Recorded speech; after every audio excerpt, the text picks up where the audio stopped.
Hello, my name is Alicia Shapiro with AInews.com, and welcome to another episode of our Driving Tomorrow Conversations with Industry Leaders, where we explore the latest developments and newest innovations in the world of artificial intelligence. Today, we have the pleasure of speaking with Bethanie Nonami, the CEO and founder of Marley Nonami Incorporated. Bethany is an internationally certified AI consultant, keynote speaker, and corporate trainer who empowers sales leaders with AI to maximize revenue, enhance productivity, and gain a competitive edge. Bethany specializes in helping companies harness AI to optimize their sales efforts. Her mission is to equip sales and executive teams with the skills needed to increase their leads, work smarter, and create a more personalized and profitable buyer journey.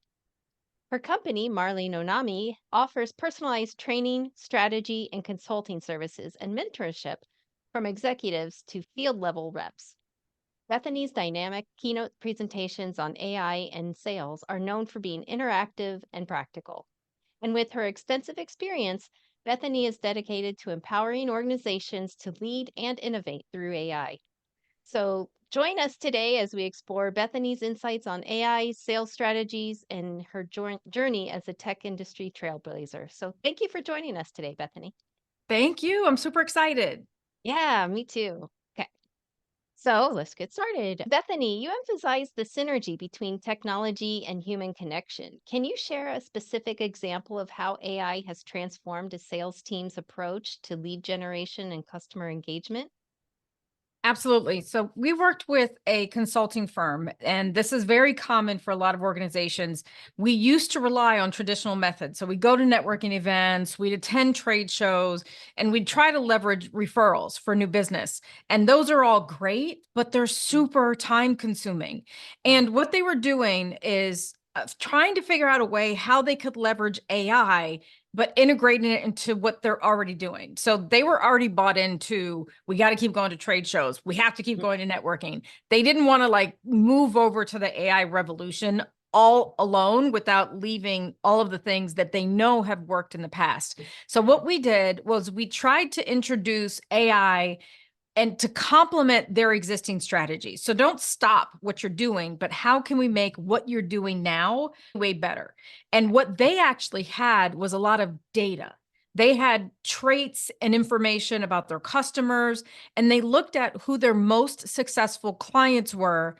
And then instead of just going to trade shows and talking to every single booth or talking to every single person, they were able to really focus in on the traits of the highest potential market and prospects that they have. So now when they go to those events and they go to those networking events or those trade shows, they're using their past data and their analysis to have this profile of their customer that's most likely to be successful.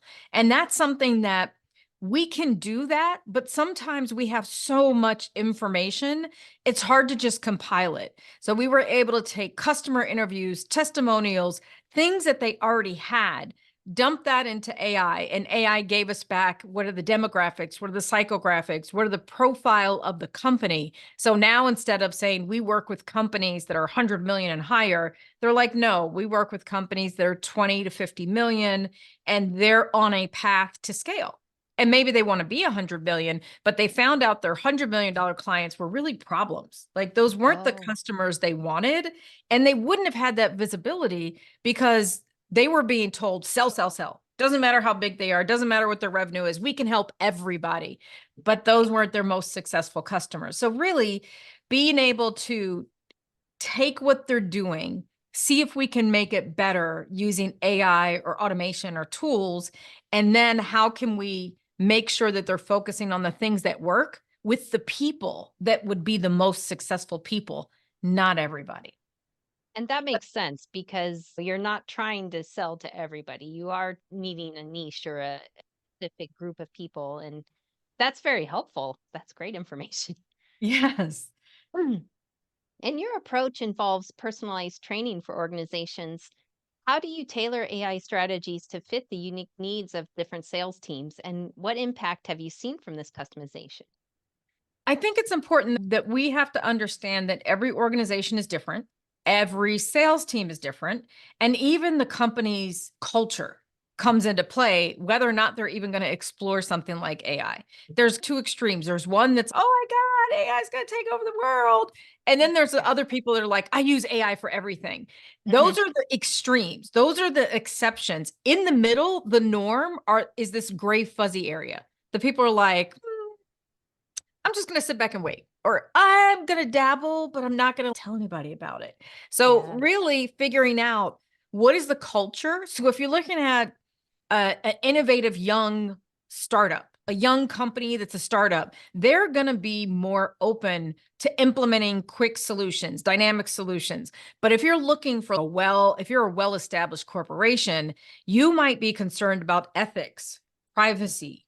What's the risk? How are we going to integrate this into our existing systems that we've already spent a boatload on getting in place? How is this going to fit in our ecosystem, which may be way more complex than a smaller, more nimble team? So it really starts with figuring out, where are you? And what are the dynamics of your team members? If you have a workforce that is like in the streets constantly going customer to customer, how are they going to use AI? But if you have people that are at their desk and they're literally on LinkedIn all day and that's their job, maybe that's a better fit. So it's really figuring out, where does it fit for you? Where are you now? How's your team? How's your organization going? Are they going to embrace something like this? Or are they going to fight you every step of the way? Are you going to waste so much time? So we worked with a financial services client, and they basically used AI to filter out prospects that were not as likely to convert. And they did that because they were looking at, what is the buying journey? How many touch points did they need to have? And are there certain things that they have to see or hear or do that were most likely for them to turn into customers? And all different reps were doing different things. One was sending case studies, one was sending personalized videos, and they all had different levels of success, but it was different points of the customer journey. So there was one person that the personalized videos were working really good on the front end, and then really good on the back end when they just didn't hear back from people that had proposals. They're like, yes, we're ready to get started. And then they got ghosted. So Oh, no. it was interesting because they hadn't looked at it. They said, this is our process, follow our process, go sell. But oftentimes we don't take a step back and say, okay, what are we doing? And this guy's doing this, and this woman over here is doing this. And they all had different levels of success, but no one across the board was following the process to a T. They were all trying to see what works and what doesn't work, and whatever worked for them, they just did it over and over again. So they were able to increase their qualified leads by 30% just by understanding, how can they make that buying journey more valuable, more education, more to support the research that really we all do as buyers now. We research everything: trips, cars, dogs, houses, everything. We Yeah. research everything. So our job as a seller, or as a company that you're trying to sell a product or service, is to research and to be found on those different points of their buying journey, so that you stand out and you add value. Yeah, that's so important. Oh, and that's great that the financial institution did that. I know I used to work at a bank way long ago, and there were so many rules that we could and couldn't do. So that's great that the financial institutions are embracing it too. Some, Yeah. they are slow. Some, yeah, that's true. They are very conservative. That's true because of all their regulations and rules that they have Yes. to follow too. Yeah. And they're there Hmm. for good reason, but it's so Yeah, hard to be able to innovate or be creative or feel like you get exactly. support. Yeah, that's true. And as a keynote speaker and corporate trainer, you've had the opportunity to work with several top companies. Can you discuss some of the most innovative AI applications in sales that you've encountered and how they've driven the revenue growth? Absolutely. So one of the most exciting applications I've seen is around predictive analytics, but built Mhm. on neural learning. So what's Oh, interesting is, when AI has been around for a long time, like a long time. It's not just now, and ChatGPT was not the inventor of AI, but everybody thinks that is a new thing. But it's been mhm, around since the 40s or 50s. mhm, And what we need to understand is, some AI in the past has not been the best because you can program whatever you think the process is, but you can also program the wrong thing. You can program bias. So there was an interesting case. Amazon, probably 6 or 7 years ago, had programmed AI to help with the hiring process. So they said, these are our steps. These are our questions. This is where we filter people out. If they do this, if they do that. And what they didn't realize was they programmed bias. And they Oh. didn't mean to. They didn't even realize bias was in their hiring process until they started using AI and all the candidates looked the same. And they're like, wait, we have a lot of white Wow. men. Where's all the diversity? Where's the women? Yeah. Where are the different colors of people and the different backgrounds? And they didn't realize it because some of our bias is unconscious. We don't realize that we have it. So neural learning basically says, I have data. I don't know what the data says, but I want you to learn based on my data. So when we have a volume of data, we have customer service queries, we have knowledge-based questions, people that always ask questions for support. Those are opportunities that we can give that to AI, and we can have AI create things like chatbots. And I know that chatbots might seem like they're not human. There are humans behind chatbots in many organizations.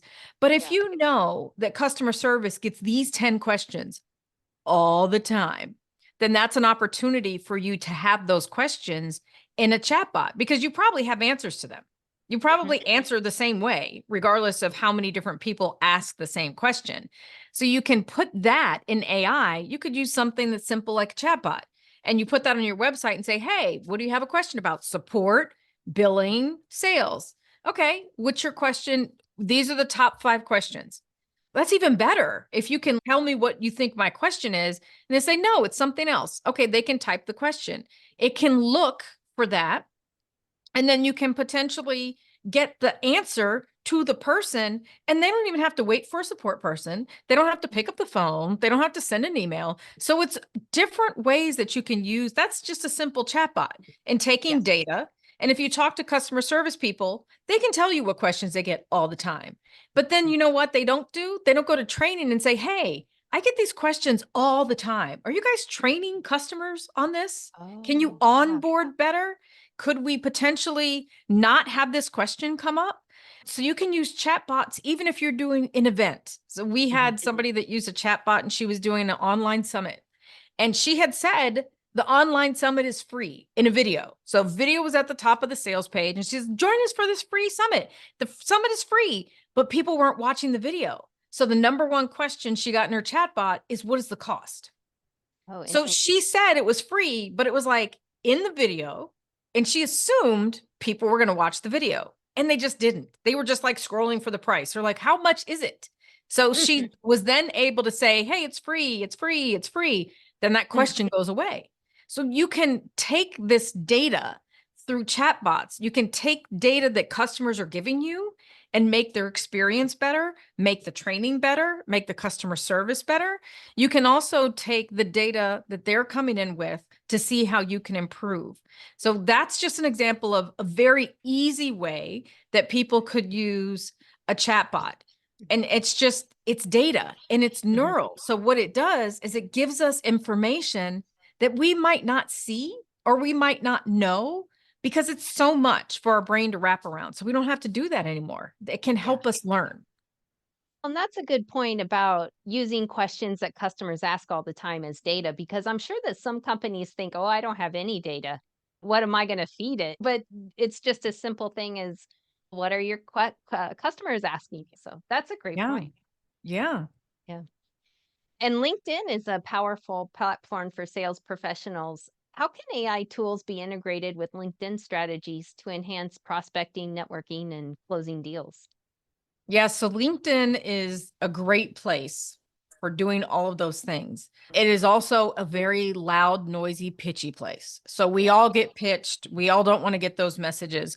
Alicia, have you ever taken a DISC profile? Do you remember the DISC personality test?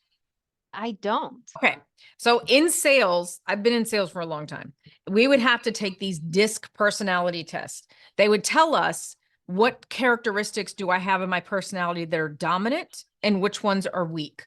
So I have dominance is one of my high personality profile types, and steadiness is one of my high personality profile types.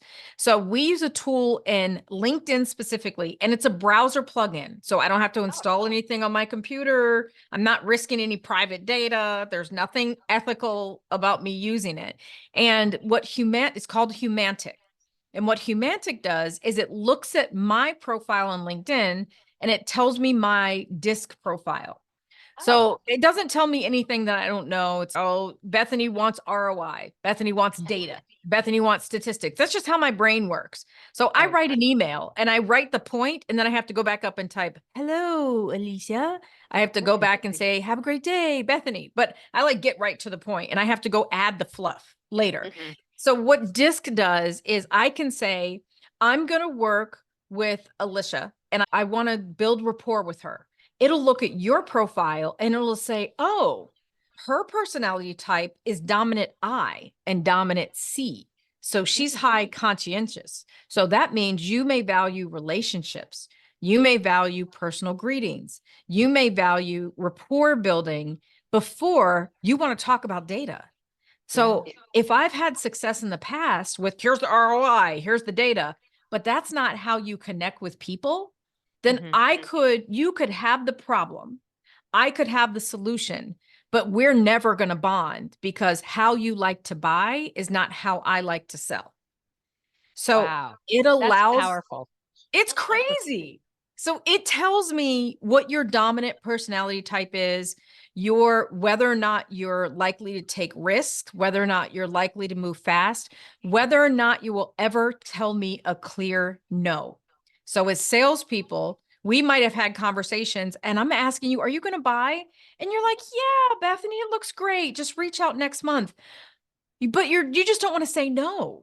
You're just being a nice human being and you're being kind, but you don't realize that I'm saying I'm 75% sure that your deal is going to close. Every month I'm calling you saying, hey, it's not in the budget right now. You just don't want to say no. Humantic tells me whether or not you're ever going to give me a clear yes or a clear no. So now I'm not forecasting on you being a good human being and being a kind person. So it gives me tips. This is how a pattern interrupt. If I do a cold call, how to write a message in an email to you, how to nurture a relationship, what builds trust and what will break your confidence. So it'll say, if you go above Bethany's head, she's done. She does not trust you any longer. Other ones are saying, if you focus on the relationship and if you focus on them personally, they trust you. You're building. So I know I have to build rapport with you differently than if I talk to somebody that has my personality type that cares about the data and ROI. That's great. You can sell how Bethany sells, but not with everyone. The other thing that it does that's really cool is it connects to my email and it connects to my LinkedIn Messenger. I can write a message saying what I would say, how I naturally say it, and then AI rewrites it for your personality style. Wow. It's crazy. Cool. It's just like having that information. I don't know human behavior and I don't know psychology, and I can't look at your LinkedIn post and be like, oh, she values relationships. I don't know.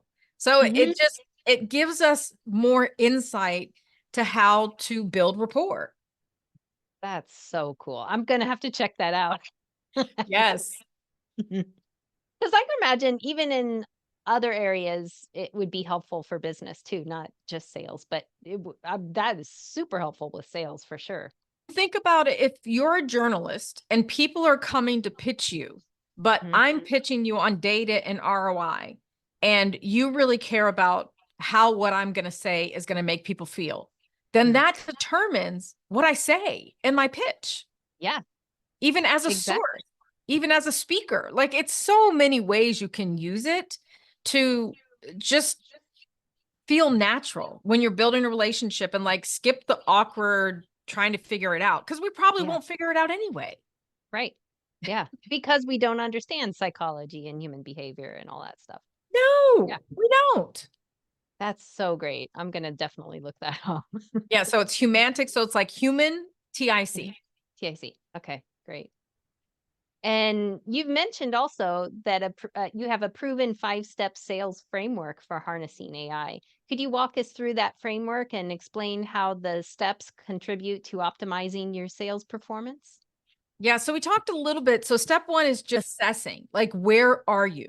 Where are there gaps? And it's not something that should be done at a high level. It should be done with the people that are actually Mhm. selling every single day, because Yep. those are the people that are in the field that are doing the work.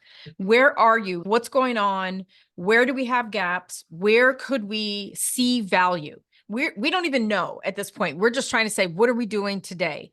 And then we really need to figure out, what is the plan? What is our threshold for risk? What are we willing to do? What are we not willing to do, to figure out what makes the most sense? And then we have to implement. And implementation is looking at skills, systems. This is a skill. This is not a trend. This is something that AI will affect every type of industry. It'll affect every level of the workforce at different levels, at different variants of impact. So if you look at an executive level, it might just be data, it might be insight. But if you look at someone that's a lower entry level, it may be replacing redundant tasks that take up 30% of their time. So that doesn't mean they're going to be replaced. That could just mean that they can spend their time on something else. So much of that is compiling data or administrative. If you've ever met anybody in finance and they're like, what is your budget process? They're like, I don't have time to analyze because I'm consolidating spreadsheets. Yeah. So 80% of my time is like on admin stuff. I don't even really do my job. So how can we use AI to implement? And implementation also looks at, how can we do it with a minimum amount of disruption? So how can we implement something, even if it's a baby step, even if we're just solving a part of the problem, where everybody is not going to spiral out of control and be super stressed out? Then we have to train our team. It's something that, and I think a lot of times people, you can just watch a YouTube video. They should have they should have tutorials, and some do, but AI tools are coming out literally dozens every single day. Yeah. So understanding, and there are companies, Alicia, that have started with nothing and are one person and are like beyond $1 million in 6 Yeah. months, just That's because they plugged in a problem or they chose one thing. And so many people are using that one thing. And a lot of it's based off of Chat GPT and pulling in data. So there's so many solutions out there. So it's really making sure that you train the team, because sometimes we buy the wrong stuff. Sometimes yeah. it's like, I've done this with project management tools, and I bought so many project management tools before I realized it's not the tool, it's the Bethany that's the problem. So we have to equip our team and make sure we have ongoing support, and then just monitor, like, what was our expectation that this Mhm. tool was going to do for us? And fast forward 3 months later, is it actually doing it? Is it working? Are we closing more deals? Are we saving time? Are we doing the things that we thought it was going to do? And if Yeah. not, is it our team? Is our team using it? Is it the tech? What's going on? Is Mhm. maybe it was just a misalignment of what we thought was going to happen. So it's really just making sure that once you get that in there, that you're optimizing the process, and it's just not like one and done. But nobody's ever excited about like buying a new software. It's Mhm. like building a website or switching your cell phone company. You're like, do I Yeah. want to? No, I'll just keep it. I don't Yeah. like it, but I'm just going to keep it. Mhm. Yeah, that's hard to do too. And then like you said, I bought the wrong tools where it's gotten great reviews or been recommended, and then it's not for me because now it's going to take 5 hours for me to learn how to use this program. Yeah. It's just, So, is the risk worth the reward? yeah, I don't know. exactly. Yep.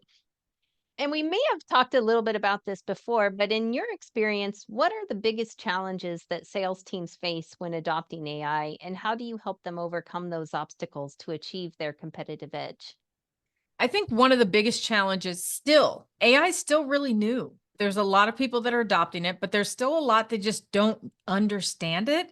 And it's change is scary, but Yeah. there's this fear. It's not just change that they're fearing. They're fearing like AI, all of it. And Yeah. I think it's really, AI is not going to replace anybody's whole job. It may replace parts of what you do during your day, but it is also a marketable skill as a professional to have. So Yeah. there are organizations now that are HR that are Mhm. training people that are in there that are looking for jobs on AI so they can add AI to their resume. The HR companies, the recruiting companies are paying for them to go through AI training because they will be more marketable to these organizations that are looking for employees. So it's That's great. something that Yeah. if, isn't it? It's great. Mhm. So move past the fear, which just means you don't have awareness of it, or you might not Mm. know what's possible. You could have had one really poor experience with ChatGPT a year ago, and you didn't know what to ask it, but you asked it one thing and it gave you something that was trash, and you're like, this is terrible. AI Yeah. is terrible. And that's your Mhm. baseline. That's your worldview. So it's Mhm. really, we have to address the education side and then make sure that they feel empowered. Like it's a tool, it's a resource. It's not a threat, but it could be a resource to help them get more done in less time. And it's not to the point that it can replace human traits. There's no emotion, Yeah. there's no critical thinking, there's no connection. As human beings, AI cannot do that. Can Right. it do it one day? Maybe. Is it going to be in Mhm. our lifetime? I don't know because Mhm. it's still, there's still so many advancements, but it can absolutely handle repetitive, redundant tasks that nobody gets excited about. It can handle things like integrating systems that you just can't do, or pulling data from different places that you're like, I see this in Word, I see this in Excel, and I read Word and then I read Excel and I come up with my best guess. Some Mhm. of those things could take us hours or days or weeks. We can get Yeah. done in minutes. So Mhm. it's really, how can it help me and how can it support me? But you have to address those challenges head on. So if we sweep it under the rug and say, we're going to explore this new tool, but don't worry, it'll be fine. But Yeah. we don't ask, what is your concern? What do you Mhm. think is going to happen? What is your fear? And if your workplace supports it, some people will be like, I'm afraid I'm going to lose my job. Yeah. I'm Mhm. afraid that it can do my job better than I can. Yeah, and And like you said, by addressing those fears, then you have the opportunity to educate and get them to adopt it better because the employer could have it, but then if they don't want to use it and they don't use it, then that doesn't help either. no, and it doesn't help you in your job. It doesn't help Mhm. the organization. Nobody meets goals faster. And if Right. anything, depending on how large the organization is, it can get expensive. These Yeah. tools that we use as small business owners or entrepreneurs or solopreneurs, they add up. Yeah. Canva, Calendly, like all these little things. It's $10 here, $15 here. The next thing you know, you're spending $1,000 a month on tools and you're like, what? How did this Mhm. happen? So Yeah. imagine how expensive it could be if you have 100 team members that you Oh want my to use gosh. one tool. Mhm. It's a lot. And if they're not using it just because you don't have a conversation of what their fear is and they don't know why the company bought this, they just know all of a sudden I have to use it. Do Mhm. I have to use it because they're trying to learn what I do because so they can take my job? Oh, right. No, most time Yeah. they're not. But if you don't address that, they're not Yeah. going to resist, but they may not adopt it either. Exactly. Wow. That's good insight. And before we conclude, I'd like to switch gears a little bit and ask a couple little lighter questions to give our audience a chance to get to know you a little better. So, when you do step away from your work, what are some activities or hobbies that you're passionate about? So I love to travel. I Mhm. don't travel as much as I want to because I'm a mother of four. So I have two fur babies and two human babies. And they're not babies anymore. They're teenagers. They really don't like hanging out with me. So I should just Yeah. travel and leave them. But I love to travel. I love to eat, which shouldn't be a Mhm. hobby probably, but it's just like things I love to do. But I love playing with my dogs. Just no matter what's going on in the world, it just makes me happy. Mhm. And just spending time. I'm learning as I get older the importance of resting and relaxing and Yes. like recharging, because my mom was a single mom and she worked her entire life, like Mhm. literally her whole life, and she never stopped, she never took a break for her. So Mhm. self-care is like a new thing for me, Yeah. and it's a thing that I'm learning like how to do. So I'm starting to do these things, that better late than never. They're like spending time on me and being okay with not opening my laptop for a whole weekend. It's should I open it? Yeah. So it's these things that I'm learning to have new hobbies. I bought a piano, so I'm starting to learn piano. Oh, fun. Yeah. Terrible at it, but that's okay. I have headphones so nobody can hear how bad it is. But in my mind, I will be like a classical pianist one day. Yes. I will be. I I have that problem all the time. In my head, I'm so much better than is for real. Same thing like dancing. In my mind, I look like J-Lo, but I really probably look like Jim Carrey. Like Yeah. totally different. But it's Yeah. okay. It doesn't matter. It's I'm okay. the same way. Yep. One time, this company I used to work with had a company softball team, and I joined it. And I told my husband, I'm like, I'd like you to come so you can record me or see me this stuff. And I thought I was like Derek Jeter in my head, and so I hit the ball, and I'm like running as fast as I can to first base, and then he shows me the video. It's oh my god, that's not how it played out in my head. Maybe it was better that you didn't see the video and you could just Yeah. continue to enjoy softball because he Yes, probably that's ruined it from that point on. I always have to take a step back now and be like, "Is this what I think of myself or is this what other people see?" It doesn't really matter though, as long as No. you enjoy it. I If mean, you're having fun, yeah, and yeah. that's how I feel. I've been playing flute since I was in 5th grade, and I decided not to go into music as a career because I didn't wanna practice my flute for 8 hours every day, but I do miss performing, and so sometimes I get up there and, again, I'm best flute player in the world, and then, no, I need to practice. Oh, my kids found so you remember like way, way back in elementary school, and the first instrument everybody got was a recorder? Oh, My kids found the recorder and I was like, "Oh my gosh." And it was like, "Doo doo, 3 blind mice." And I was yeah. like, "That's all they remember is 3 blind mice."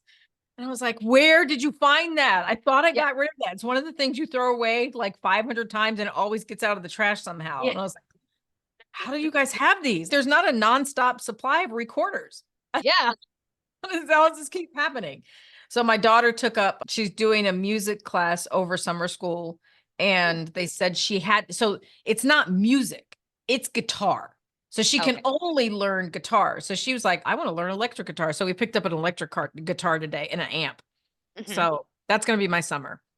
Yeah, Electric guitar lessons.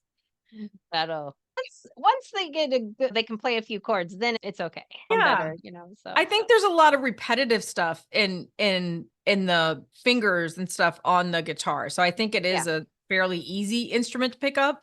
I don't know Mhm. why I thought piano was a great idea to pick up when I'm 50, but we'll Yeah. see. I learned piano when I was in high school, and I was better at it than I am now, but, like, it's still hard for me to implement my left hand. Like, I can play Mm. my right hand all day long, Yeah, but that's the same thing. I Like can't get my left hand in there. the And drills are great on guitars the what?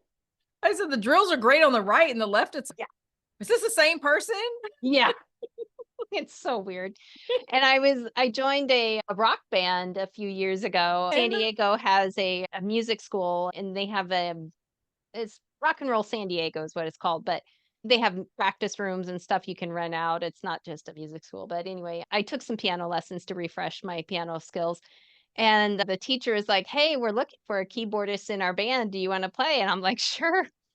And I found out in for like classic rock songs and even like the 90s stuff, it's just your right hand anyway. You're never playing left hand. So I was like, shoot, I could do this. you don't And even it was, notice what the left hand is doing. yeah, I can just, it's my page turner is all I need now. So it's been That's so much fun. fun. Yeah. That is fun. We Yes. should do fun stuff. In my Yes. mind, I would be cool enough to be in a rock band, but I have no talent whatsoever. I feel like I could play drums, but no Mhm. other instrument in a rock band would work. Yeah. Right. And this not at this skill level. They'll be Yeah. like, Well, no. Skill. yeah. And I kept getting asked to play my keyboard at different things. And I'm like, dudes, you don't want me to play keyboard. Can I play my flute? I'm much better at the flute. I can mic So it like, up. I can I can make it rocky and groovy. So can I Yeah, just right. like, no, we don't need a flautist. We're Yeah, good. no. And I don't have anywhere to perform, and if I don't perform, then I don't practice. It's just Right. my laziness and whatever. So I was like, okay, all these places, all these bars have like open mics, and I'm like, I'm just going to take my flute down there. And my husband's really at a bar at an open mic, and I'm like, classic rock songs, because you can get the karaoke version that just plays the music background, and then I would play my flute as the singing part and the Yeah. melody. And I'm like, so I'd be playing popular songs, but I haven't had the guts to do that yet. I practiced a couple of songs, but I haven't had the guts to actually go out and perform that yet. Yeah. So don't have them record that. Yeah, Just go, maybe not yet. just go on your own. Yeah. Yeah. So fun. Uh, and we've had so much fun talking, but I do have one more question. Okay, that's fine. Oh, we're doing an interview. Sorry, Yeah. forgot. Oh, that's right. That's fun. We're having good times in this interview. It's good. I know. Not just so boring and stuffy. I know. Uh, but for those of who are just starting out and maybe looking to integrate AI technologies into their sales strategies, what advice would you offer? And are there any particular approaches or resources you'd recommend to help them navigate this evolving landscape? Yeah, so that's a great question. I think that you have in sales or any other process in your business, where do you have redundant tasks that you do over and over again that just suck you of your energy and take time? Mhm. And those are the places that I'd start first, because at some point we went to work and it became unfun. And Yeah. if there are ways that we can remove some of the admin and redundancy in our day, there's an AI tool for that. There's actually a website called There's an AI for that. Oh, cool. And it's a lot though. So if you Mhm. say, I'm looking for sales, there are 27,000 tools for sales. And you're like, oh my gosh, that's not Wow. better. What's happening with Google is tools are coming out so fast. So even if you Google search and say AI for sales, it's way too broad, because there's AI for lead generation, there's AI for data cleansing, there's AI for emailing, there's AI for everything that you can imagine. So figuring out what are those tasks that you can replace with AI or automation. Maybe it's just an automation that can help save time. Mhm. Where are there kind of gaps in your process or in your day to day that can just save you, even if it's 2 hours a week? You get two Yeah. hours a week back to do something else besides something that you don't want to do. Yeah. The other thing is there are a lot of people, Alicia, on LinkedIn this is their job. Their job is to figure out how to use AI for sales. Their job, and they might just do cold emailing. So Mhm. they will share everything they've learned about cold emailing using AI. And there's just content that you could binge watch and learn probably more in an hour from somebody spending the last year trying to figure it out and we've used 20 different tools. There's a lot of people that are on LinkedIn that are like creating carousels and infographics that are very specific. So there's AI people that just do copywriting. There's AI Mhm. people that do sales. There's AI people that just do LinkedIn. So there's so many people that you can tap into, because YouTube is hit or miss right now and Google Mhm. search is hit or miss. So it's hard to use what we would normally search because it's advancing so quickly. Some of Mhm. those search engines and videos haven't really caught up, but there's a lot of people on LinkedIn that are really good. There's LinkedIn Lives. There's people have newsletters and they do videos. A lot of people are doing videos on in LinkedIn and just showing, hey, this is the tool we use, or this is our step-by-step process, and this is how we use AI. This is human, this is AI, this is human. So there's tons of things like that that you can find a plethora of resources on LinkedIn.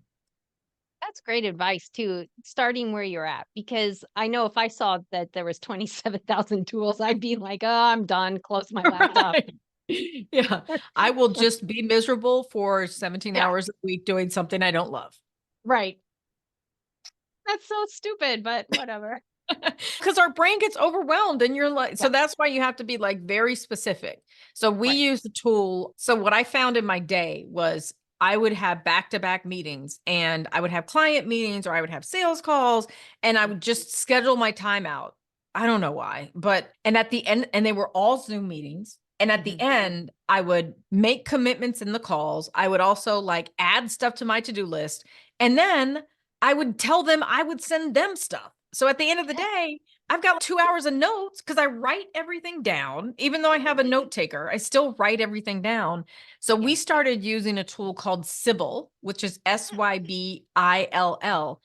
And it creates a transcript for every talker. It summarizes their pain points, their interest, does key takeaways by person, does a summarized key takeaway, gives me conversation starters, gives me conclusions, gives me a theme of the call. I can search the transcript and it writes the email for me. It says, based on our call, this looks like the key takeaway. Bethany's going to do this. Alicia's going to do this, blah, blah, blah, blah.